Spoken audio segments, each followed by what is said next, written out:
Excuse me. Hello, everybody. Welcome back to the Hesitation Station podcast. I'm Jay, along with my co-host Tank. How's it going, my friend? Doing good, bud. Doing good. It was raining today, and I think it stopped finally. Maybe. Yeah, I straight up took a nap in this rain. I enjoyed it. So Yeah, that huh? would have been nice, but it was date day. It was date day. Got you. How's your week been going? Cold. Cold. Okay, yeah, but Yeah, I'm yeah, better, guys. I'm not sick anymore, so it's been yeah. a minute since the last time y'all guys saw me being sick and all that good jazz. Um, Before we get into it today, before we get into this week's episode, just want to let you guys know we will be at Louisiana Comic Con this year, and Yeah, yeah. I'll be at Lafayette, Louisiana, and we will be raising money for NAMI, mental health awareness. And y'all guys should come by, say hi. There's going to be plenty of talent there. There's going to be plenty of vendors, plenty of our good friends, and just come say hi to us and have a good time. So And us being stupid. yeah. I mean, it depends on what you donate. It depends on if I'll jump off a cliff or something. No, I'm just kidding. Well, remember the last time somebody donated something big? You did a cartwheel with a lightsaber and ripped I your did, pants. and I ripped my That pants. was funny. I did. I did. The last time that happened, that was but I wouldn't would I do it again? Yes. Yeah. Yes, I would. Yeah, absolutely. But yeah, y'all guys come by and yeah. And if you donate enough, we will get Tank to skydive. hmm No. Hell no. Come on, man. Come You've been on. trying to get me to skydive for years. It ain't gonna happen. It ain't gonna I'm happen. a I am a big man. I was made to be put on the earth, not plummet towards it. Anyway, today, everybody, we wanted to make this episode actually all about mental health because we've been wanting to do an episode about it for a while. Um, just a lot of things gotten in the way, people graciously coming on and having the time to do it was just, I guess, a little difficult. So, but now we have the time to do it. And the best part about it is we have a friend slash follower slash awesome person all around. And his name is Thomas, aka the D&D Therapist from Finding Hope Counseling. Bam! Hey, Hey, how's it going, guys? How's it going, man? Uh, I'm gonna agree. It's too cold and wet. Needing a nap today. I've taken one of those. It was very nice. Most I accomplished was getting my 6-year-old down for a nap. That was it. Yes. I had Well, date day with the wife, so I didn't get to take a nap. I had one of those earlier. Tank, why don't you put me to sleep? That's not my job. Yeah, but you're That, supposed to help that's me. that's your wife's. I can help you, Ish. but that's your wife's job. She doesn't do it very well. I'm gonna tell her you said that. She's gonna find out eventually. It's gonna be terrible too. Just know I also offer marriage counseling if it gets bad. That's beautiful. No, we're good for now. I say for now, but we're good. Subject to change. hmm But yeah, how has your week been going besides being wet and cold? Uh, you ever have those weeks when you're working and you wonder why? Yes, I've been having Have those a lot recently. have years like that. Well, usually that's one day. Yeah, but Just I mean, one I day.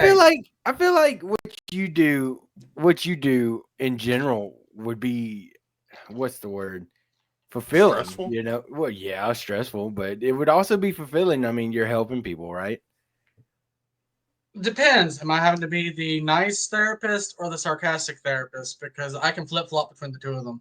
There's a sarcastic therapist. Yes. No. No. Look, heifers. So what does the sarcastic therapist do? Is he just the mean one or I will often tell my clients when they first during the first sessions, like, just so you know, I'm very sarcastic, and I'm gonna tell you like it is. And if you're being stupid, I'm gonna call you a heifer. fair enough?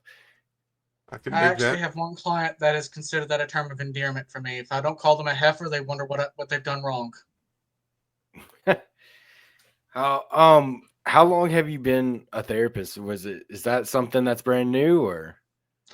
I've been officially licensed since 2018, Mhm. but I've worked in mental health for I think going on 11 years now. Okay. Nice.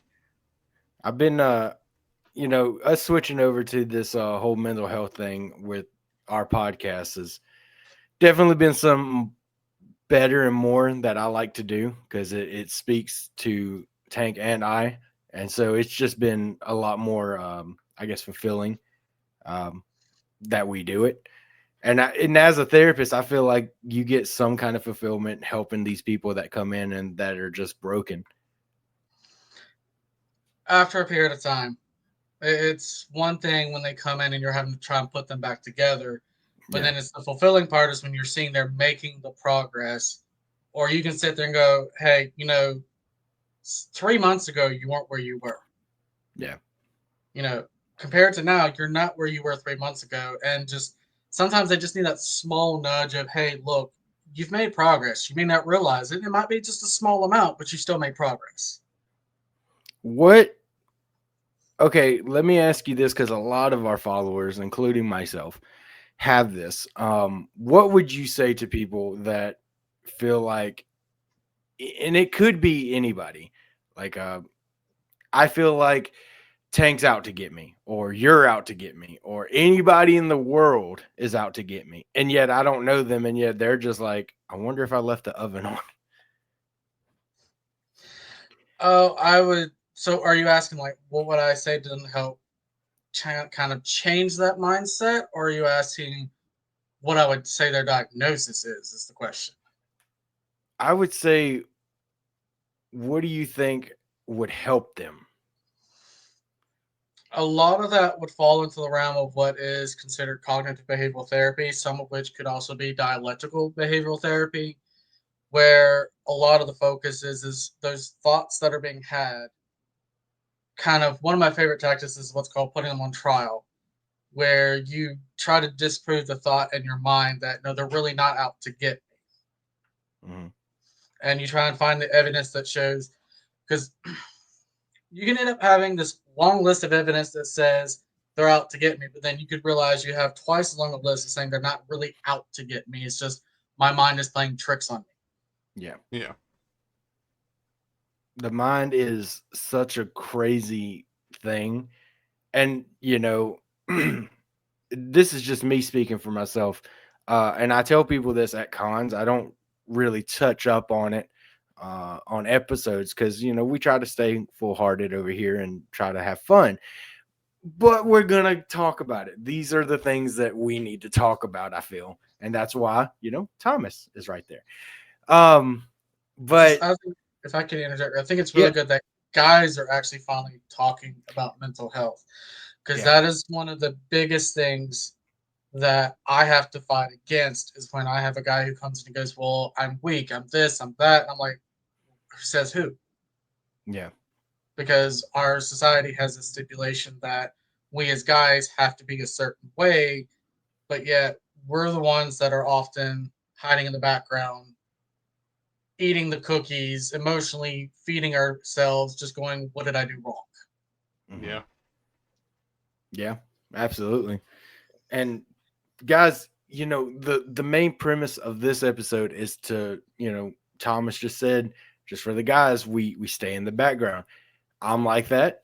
Tank is like that sometimes, and I have to shove him, and I'm like that, and Tank has to shove me. We are guys, and we don't speak up on stuff. And it took me getting into raising money for mental health and being like, all right, I have to do this because I have to talk about it. So if you say that, hey, I'm weak because I have this, that, and this, I don't think you are at all. That goes for anybody, man, woman, anyone. And it doesn't make you weak. It doesn't make you less of a person. I feel like that makes you a better person because you're admitting your weakness and you're admitting your faults, I guess you could say. Yeah. Anything on that, Tank? Well, I went through cognitive behavioral therapy not too long ago, and I mean, hell, we've been friends for forever, is what it feels like. And I mean, you've seen how I've changed over the years since we started hanging out. Uh, and then I went through the therapy, what, last year, year before, Yeah.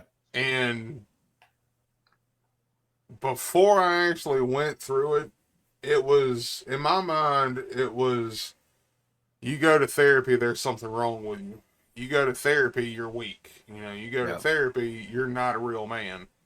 Because, like Thomas said, you know, society has the standard that men, we're supposed to be tough. We're supposed to be able to shoulder the burden, carry on like nothing's happening, and, you know, we're not supposed to cry, we're not supposed to do this, that, and the other. And I grew up thinking that that's how it was for the longest time. I'm still sort of in the mindset that I have to be strong, but it's taken a long time for me to get to where I am.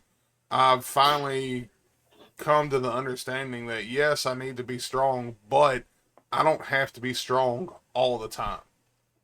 You know, you can have that the few moments of weakness. You can show emotions. You can, you know, if something's wrong, you can talk about it. It's not going to be detrimental. It's actually really soothing, you know, and really fulfilling to sit down and talk to somebody, whether it's a friend, your significant other, a doctor, whoever. You know, if you, as long as you've got somebody that'll sit there and listen. And I think that's one of the key things is having somebody that'll just listen. Yeah. Absolutely. Thomas, you got anything on that? Well, a lot of what Tank was saying is a lot of what I have to combat with even my female clients, and especially those that are coming from different cultural backgrounds. It's a lot of what comes up in the communities for different people. And I've had clients break down crying and they say, "I'm so sorry. Why are you apologizing?" Well, because I'm being weak. And I've always said, "Are you being weak? Or is this the strongest you've ever been because you're willing to be vulnerable and let everything come out?" Ow. That was I mean, like, I knew this was gonna happen, talking about this and having you on because it's something that's difficult, especially for me and Tank as well. And he's within the past 5 years, Thomas, I'm talking about if you went up to Tank and you talked to him about it, it would be, "Hey man, you okay? Yeah, I'm good." That's all you're gonna get. That's all you're gonna get. You're not gonna get anything after that. But after the 5 years, him getting married and settling down and realizing things are not always the way that needs to be, he's come to talk to me out of the blue. I've come to talk to him, and it's it's a lot more fulfilling, like y'all said, to talk to people. It doesn't matter if you are a man, a woman, a child. It seems like it's a lot better for you to talk to people. Especially, one of the things that I always do is because unfortunately I'm in my home office because I couldn't quite get out to my actual office and because I would have been happy to show it because a lot of what it looks like is I know for a lot of people going to therapy is a scary thing Yeah.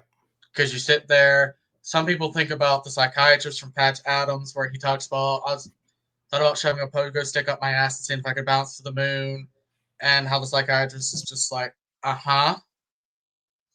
Or the stereotypical, you're laying on a couch, well, how does that make you feel? And I'm like, yeah, no. When you walk into my office, I want you to feel like you're actually walking into an inviting place. So there's colorful artwork, a lot of things there, and it's just, look, I know this is scary. What can we do to help you feel comfortable so you feel safe to open up? Yeah. Yeah. That's kind of what we do at the same concept, is because we go to a lot of these cons, and a lot of these cons have people that don't think they're invited or don't think that they are wanted. So that's why that's why I got like a little sign that we take to con that says this is a safe space for you. We don't care who you are, we don't care, anything of that nature. We care that you are a nice human being and you come sit down, get away from everything, get away from everyone, because I know cons are a lot to deal with, especially for anxiety people or people that have social anxiety. I can speak from experience on that. My first con I had the pleasure of going to was actually the one that takes place in DC. Mm-hmm. And I absolutely hate having to travel on subways and all that stuff because I don't like the thought of being underground because my mind goes, okay, human error. How quickly will this fall apart? If it goes to fall apart, how quickly can I get out? And then being in that large crowded place, and then my friends ended up going somewhere else, and I'm just like, why did you just leave me alone? You're just like, help. Feel that. I will say the most calm and nervous I was during the whole time was when I met Jason David Frank.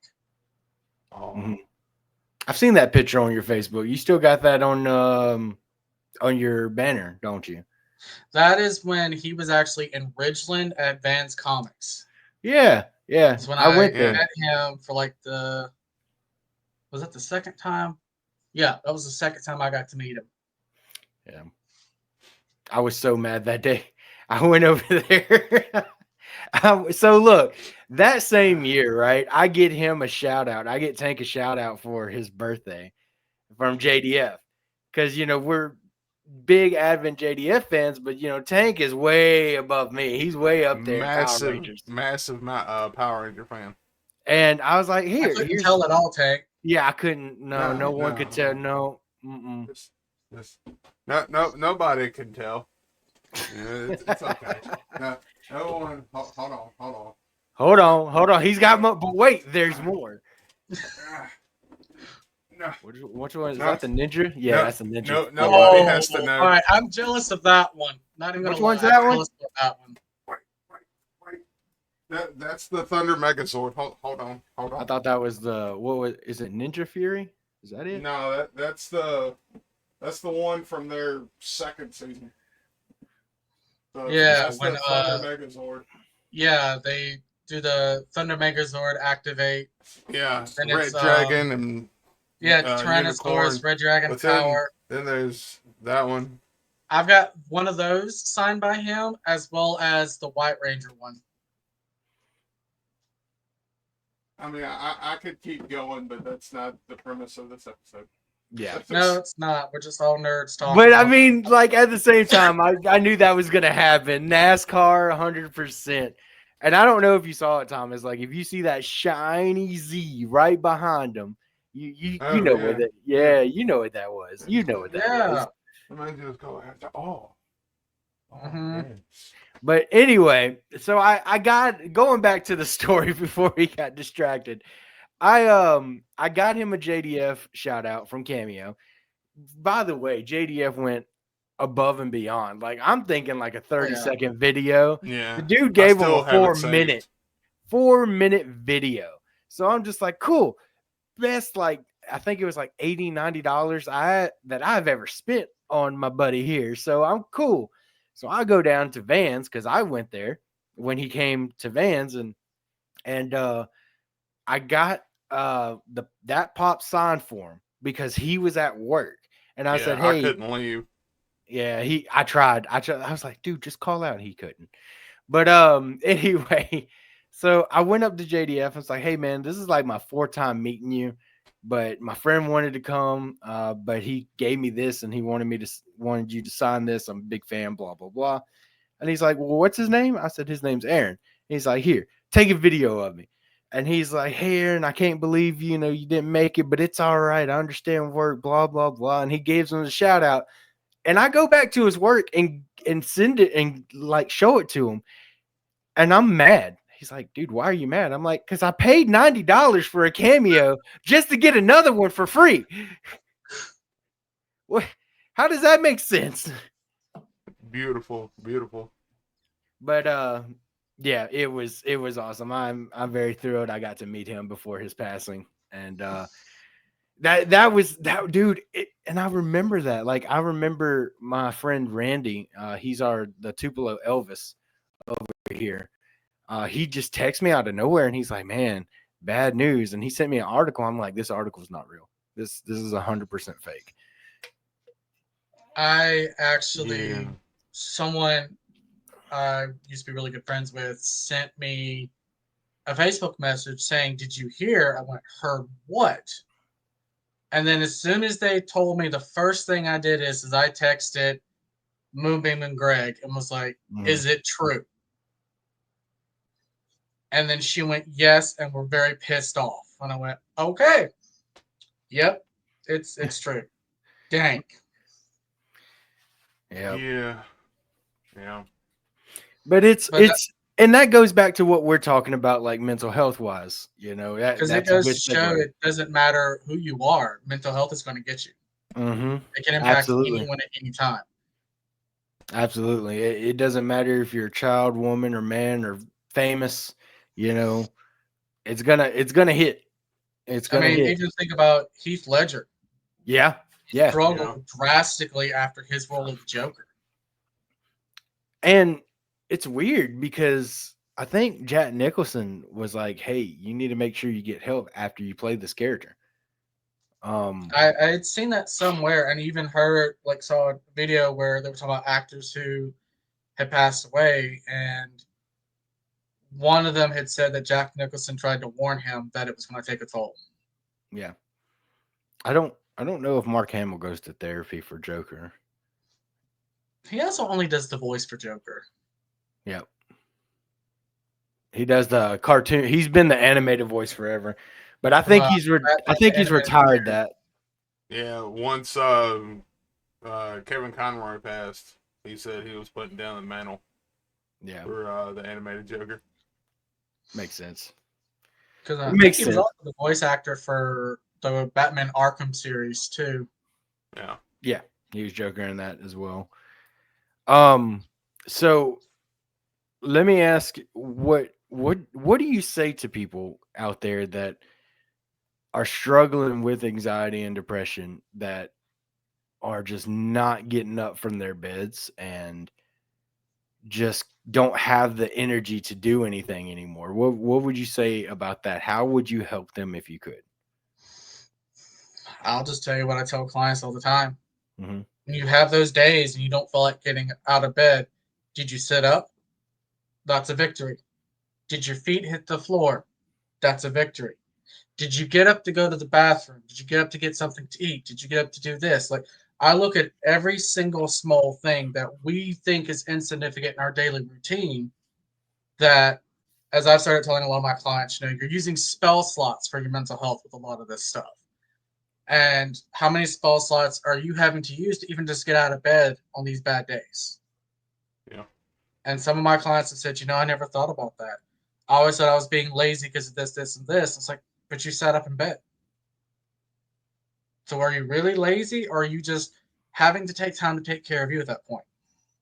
Yeah. And it's funny that you say it like that because I tell him that stuff all the time. He'll come to me and be like, this is too tough or that's too tough, and I'm just like, small victories, man.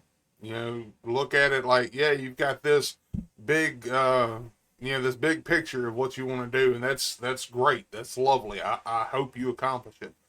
But in the process of getting that taken care of, look at the steps to get to it to get it done. If the big picture takes 47 steps, you're not gonna get it done if you don't take that first step. Get that first step done. There's you a victory right there. Get that second one. Small steps, small victories lead up to the big things. To use an old Chinese proverb, the journey of 1,000 miles begins with a single step. Yep. Yeah. I'm gonna go put this out on the internet, and I don't know if it's a good idea. Um, but I'll tell you guys, and of course, Tank, you already know this, but I'll tell you, Thomas, what I think that I struggle with. Again, I finally went to therapy and it took my wife and my mother to get me in there because I was a lot like Tank. I was like, seatbelt on, you ain't getting me out of this car. You know, that was me. And I finally went to therapy and talked to a therapist, and it was crazy how much he like put nails into my head, naming everything. He's like, "Do you feel like this? Do you do this? Do you do that? Do you feel like this?" I'm like, "All right, man, shut up." Like, stop it. But he diagnosed me with what I have, and he told me that I have PTSD. I also have severe depression and anxiety, and among many more things because I stopped going. But he's like, "We're gonna keep doing multiple sessions, but this is what I know you have. You have these three. You might have some bipolar in there, but I'm not too sure. Keep coming." And I was like, okay, I didn't keep going. So, um, just because it, be real with you, it scared me on how much he had, and it scared me like how much he knew without me barely talking to him. Like I maybe said like 10 sentences to the dude, but and I told him about my growing up, and it was just like one after the other. And the big thing that I get worried about is that I get worried that people judge me because of what I have. And I don't use them as a crutch, and I try my best not to. And if I do, Tank or my wife slaps me. Hopefully verbally and not physically. No, they slap me. They, Oh well, okay. but And do you roll for attack first? wait, I do. So sometimes I dude. get really slow and low, and like when I go to slap him, it just skims off his bald head. But then sometimes I get that big frying pan hand right up on the cheek, and his head just goes. Yeah. But I really don't. That's the main reason I don't open up about it, and I'm trying to get better about it. But it's like when I got diagnosed with PTSD, I told somebody, and the first thing that they said was, "Why? Why are you diagnosed with that? Let Why me do you have guess, because PTSD?" they were probably saying, "You're not a veteran. You don't do this. Yep. You don't do that. You don't do this." Yep. Here's the kicker, Hmm. and I have to tell this to so many people, and I'll just I'll help break a stigma about therapists. I actually, prior to becoming a therapist, I saw a therapist. Hmm. And last year, I had to start seeing my own therapist, and a lot of people are like, "Well, yeah, considering what you probably hear every single day, I don't blame you." But my therapist looked at me and said, "Do you have PTSD?" And I went, "What? I don't think so. Why?" And it was because I had divulged things that no one else knew about my growing up years. And the Hmm. thing is that when you go through trauma in childhood of any kind, I don't care what it is, you can technically be diagnosed with what is called CPTSD, which is a very chronic, ongoing form of PTSD, where as a child, you're put in a very heightened state Hmm. and you don't get taught how to calm down. So you spend the rest of your life being hypervigilant, paranoid, on edge, anxious, all of that, not knowing what to do or how to calm it down. Yeah. I struggle with that. I think Tank does too, but he hides it a lot better. No offense, buddy. No, you're good. Well, see, and not many people know what I'm about to say about me. Um, I don't remember the first 13 years of my life. Like anything before the age of 13, I don't remember it. And that was one of the things that I brought up when I went to therapy. And, my therapist was like, that's memory suppression. That's Mhm. a survival tactic that a lot of people use to get over really traumatic experiences. Now, I'll go and I'll talk to my sister, and she'll be like, "Oh yeah, this happened and that happened," and I'm just like, "Oh, well, I'm glad I don't remember." And then I went into the military, and it just, yeah, that's a whole nother story. So yeah, that's one of the stigmas out there. A lot of people think that PTSD is, just from being in the military. It's not. There's People go through all kinds of traumatic stuff daily. And I, just because it don't meet the criteria you think doesn't mean it's not what PTSD is. Mm-hmm. I mean, one of the biggest requirements to be diagnosed with PTSD is repeated exposure to a traumatic event of some kind, Yeah. which, you know, I kind of just pull it up on the internet real quick. But basically, you can experience, witness, or was confronted by an event or events that involve actual threatened death or serious injury or threat to the physical integrity to self or others. So if you've got someone in your life who is beating the snot out of you on a regular basis, which, you know, parents down here in the South will say, well, I'm going to tan your hide. I'm going to whip your butt. Or they'll often go with the, if you're going to cry, I'm going to give you something to cry about. Yeah. That those things do lead up to developing and being classified as trauma when it is over a prolonged period of time. Yeah. I feel like and I don't know if y'all guys notice this, but another thing that I struggle with or deal with is disassociating. A lot of people think that it's, oh, I'm just zoned out, it's fine, I'm not worried about it. But disassociating is a real thing. Like, Mm-hmm. the reason why I bring that up is because Thomas is over here talking about PTSD, what can cause it, and all I'm doing is disassociating from my childhood and when the stuff that I had to deal with, and that's me. And it's not necessarily a bad thing, I don't think. It's more of just like, I guess, knowing that it's there. I'm not sure. Well, dissociation happens to anybody. If y'all ever been driving somewhere and you remember getting in the car and then you suddenly go, wait, how did I get here? Yeah. That happens to me a lot, whether it That's a be form of at work or dissociation. The highway hypnosis, as they call it, that's a form of yeah. dissociation. Daydreaming, which every ADHD child does, is dissociation. So it is not always necessarily a bad thing, but it can be when it becomes a consistent reaction to a triggering circumstance, stimuli, and it's your response. It is what you do to escape what's going on a regular basis. Yeah. Yeah.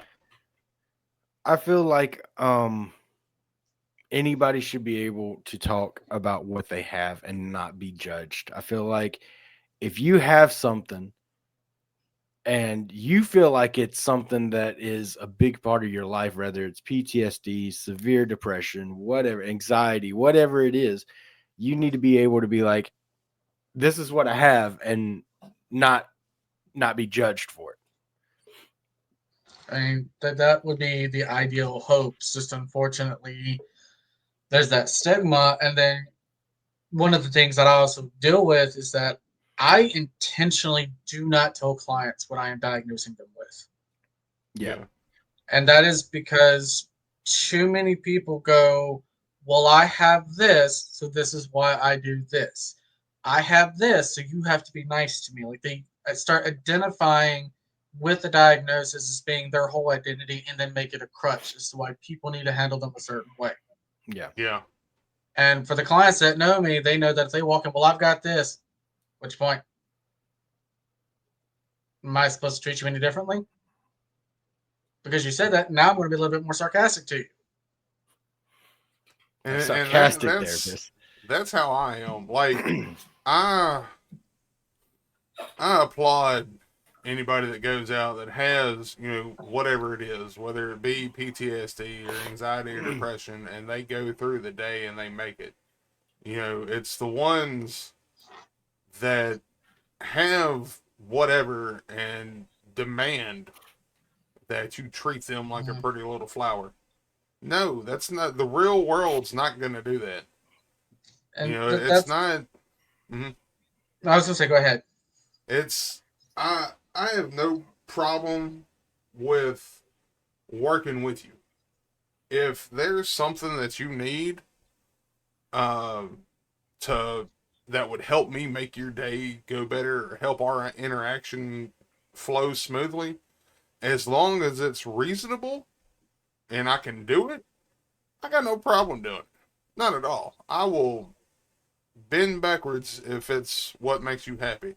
But the minute you start demanding and expecting things to automatically happen, no. And I think a lot of people expect therapists to pat them on the head and bend to their will, which I actually have one client that I have lost track of how many times they've done this, but they've said, "You're an ass," at least once a session every time I meet with them. Because I will sit there and tell them what they don't want to hear, but what they need to hear. Because I don't care what your diagnosis is. I'm here to treat you. I'm here to Yeah. help you. Now, I will say that for a lot of my clients, when I find out that they have some level of trauma, I will position myself in my office so that way if they need to go either to the bathroom or they're like, look, I gotta get out of here, I gotta take a break. It's where they feel safe being able to exit and not feel trapped. What would you say to people that want to do therapy and want to get into it, but simply don't want to because they're too afraid to make those first few steps? A lot of people pull the, well, what if they judge me? And we're all guilty of the negative what ifs. And what I tend to pull is the reverse. Well, what if they judge me? What if they don't? Yeah. What if they say this about me? What if they're trying to help you? Yeah. And like I said earlier, the Chinese proverb, sometimes just that first step is what you need to do. And I'm going to be honest, the first therapist you meet may not be the right fit for you. Because I could be brash and abrasive towards some of my clients, and some of them have told me that's what they need. Some clients will come and then never come back. Yeah. I'm like, okay, wasn't the right fit for them. I cannot tell you how long it took me to get myself to believe that, okay, it's not me. I just don't jive with what they need. Yeah. Yeah. But then, I mean, y'all met my wife at Celtic Fest, and Hmm. she can tell you my schedule stays jam packed with, because unfortunately, one, I'm the only trauma therapist in our county. Two, I think I might be the only male therapist in the county. And then it's just a whole lot of people are coming because it's like, hey, I've got this, I need help. Or, hey, I need couples counseling. Or, hey, I need this. And I'm just like, best I can just put you on a wait list because I am fully booked right now. But thankfully, right now, I've got two interns who are able to take some of the overflow so that we're able to help as many people as we can. Yeah. Nice. Going back to the whole not judging people thing, I think that's one of the stigmas that society as a whole kind of puts to the forefront, like with social media, with Hollywood, movies and music and all this other jazz. You've got, like in movies, for the male lead, he's always something that's strong, self reliant, Mm-hmm. independent, like this perfect little role model. And, you've got a lot of the female leads are sometimes it's the same way, and then sometimes it's the damsel in distress that can't do anything without this, that, or the other. And as a movie, it's great, but the problem is a lot of people read too far into it and they look at it like this is how I'm supposed to be. A lot of people take, what happens in the movies as a this is the life that I need to do. This And is the way. yeah, this is the way. And they'll look at it and they'll try and mold, their perspectives and how they react off of that, and all that does is just make it difficult for the people out there that want, a genuine reaction or genuinely want help, because they'll come up and they'll have their friends and they might finally get up the courage to break down and talk about it with their friends, but then their friends are just going off of what they've seen in movies or their favorite actors or rappers or whoever. And it's, Hmm. oh man, you be all right. Don't even worry about it. You sweating nothing. It's some small stuff. Why are you strutting? Come on now. And, Have y'all heard about the show A Million Little Things? uh-uh. So my wife had heard of it and watched the first episode. And then she immediately tracked me down and said, "You need to watch this." Mm-hmm. I went, "Why?" She said, "Just do it." Okay. For the record, my wife does kind of wear the pants in the family. She's very bossy. She's a redhead, and I just kind of go with it. Well, that's what you're supposed to do with redheads. Mm-hmm. You just look. I got a 6-year-old that's a redhead, so. Ooh. But it starts out where it's about these group of friends that always go to hockey games together. They have the same seats, always go. It's kind of their whole little thing. It starts out with one guy who happens to be a black man is about to take pills to take his life because he can't do it anymore. When he's in the process, he's getting phone call after phone call from one of the friends, and then he finally answers it, and he's like, "What?" And they said he killed himself.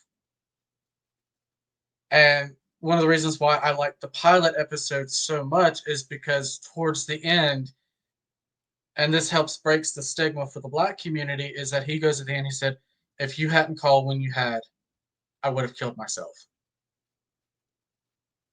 Like he opens up and becomes vulnerable and says, "Hey, I was about to do this and you called and it kept me from doing it." Yeah. There's a commercial that I've seen it. I can't tell you how many times, but it's these two guys and they're two friends, and they meet up at a soccer game. Like it's like every month or every couple months or whatever. Mm-hmm. And you got one guy that's always down in the dumps. He looks like just upset, pissed off, hates the It's like a world. sourpuss. Yeah, and then you've got the other guy. He's happy, upbeat, ready to go. Like, yeah, we're gonna do this, and it progresses over time. It's like 4 or 5 games that they go to, and then at the very last game, the guy that's always sad and hates the world and everything goes and takes his seat. But before he takes his seat, he puts a jersey over the other seat and sits down, and it's like the end of it is you never know what somebody's dealing with, even if they have a smile on their face, and Mm-hmm. that's always stuck with me because I say it all the time, and he can vouch for it. It's you never know what somebody's going through. Yeah, you can be a dick, you can be mean. Why? I'm not the nicest person. I can be mean. I can be an ass. But one of the things that I've learned over the years is I may be having a bad day, but my bad day could be somebody's good day. You never really know what people are going through, and I don't understand why we as a people can't see that, yeah, my day may be horrible, but Steve down the street just lost his mom, his dad, and his sister in a car wreck. His girlfriend dumped him, and now he's about to be homeless. But he still walks around with a smile on his face, and I'm just like, my God. Y'all guys are Debbie Downers. I almost cracked a joke saying, "Wow, that sounds like a really bad country song right there." Right? um, no, it gets hard. Not just mental health, but dealing with a lot of the stuff that we don't seem to talk about. And this goes for everybody. Talking the way we're talking now, it's scary at first.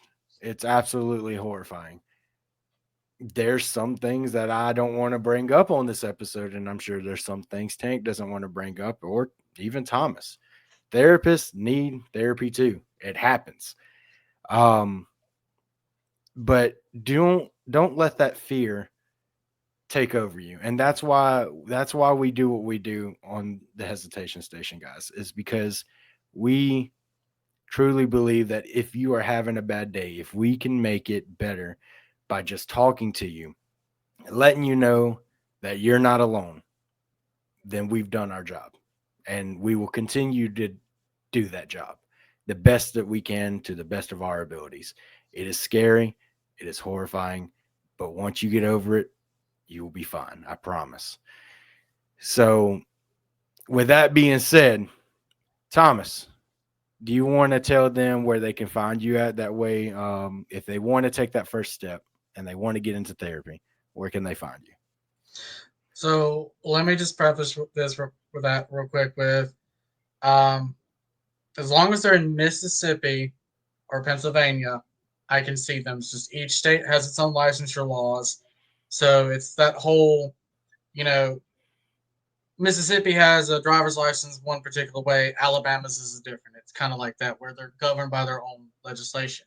Yeah. But they can easily go to Facebook and type in Finding Hope Counseling Services, or go type in findinghopecs.com, and that should take them straight to my website. And they'll see my name, the alphabet soup behind my name, which, oh, It's trust gonna me, get longer. yeah, it's gonna be a doctorate soon enough. I'm also trying to get my the last certification I'm actually trying to finish up is actually a geek therapeutics certification. So someone decided, hey, we need to find a way to get all the geeky, nerdy people into therapy, because especially if you grew up in the '90s, they were the outcasts. Yeah. And I mean, I'm actually sitting here going like, dear God, how many sets of dice do I actually have on my desk? Not counting the ones that are coming in, and not counting the ones that my kid has, or the ones that are packed away. But they looked at everything, and one of the things that I never thought about is that I used to watch the show Naruto. And I never put it together until after studying mental health and then listening to another therapist talk about it. I was like, that kid is ADHD. Makes perfect sense. Fair. It's funny that you bring up Naruto. Jay, you want to tell them about Naruto? I'm good. I'm good. I'm good. So Totally fine. I'm a massive Power Rangers nerd. He's the massive Naruto nerd. Yeah. You know what? There's going to be one for every kind. Yeah, but you see, that's my Naruto collection. It needs more, but it's getting there. I mean, there's more. There's more around here, but A few of the dice that I have. And Yeah, I mean you can see just a Zordon's bunch. autograph, Johnny Young Bosch, David Yost is over there somewhere, Tommy, Power Yeah. Rangers galore in my office. So my many daughter has dice. a dice collection started. So, Dice Nice. goblins. Shiny rocks go clickety sir, clackety. sir, my shiny math rocks that go clickety clack make me a dice dragon, not a goblin. I have superseded goblin status. Clickety Guys, clackety, I roll to attackity. wait, roll 5. All right, But so before we go, I want to reiterate, guys, we will be at Louisiana Comic Con. We will have plenty of prizes. We will have plenty of stuff for you to win. You will walk away from our table with something. So come over there. We are again raising money for NAMI mental health awareness. So yeah, that would be great if you came by. Thomas, do you have any last thing to say? biggest thing is don't let the fear of striking out keep you from playing the game. To quote Babe Ruth, to be the way of don't let the fear of a therapist judging you or making you feel insignificant keep you from getting the help you deserve. Absolutely. Go. I guess piggybacking off what Thomas said. Last thing I'll say to you guys is again, you guys are not alone. Um, I personally say this from a song of mine. We would rather hear your hell than see your funeral. So take that to what it is, and take that first step, like Thomas said. And until next episode, guys, make sure you follow us on all the social medias, and we'll see you next episode. Peace out. Deuces.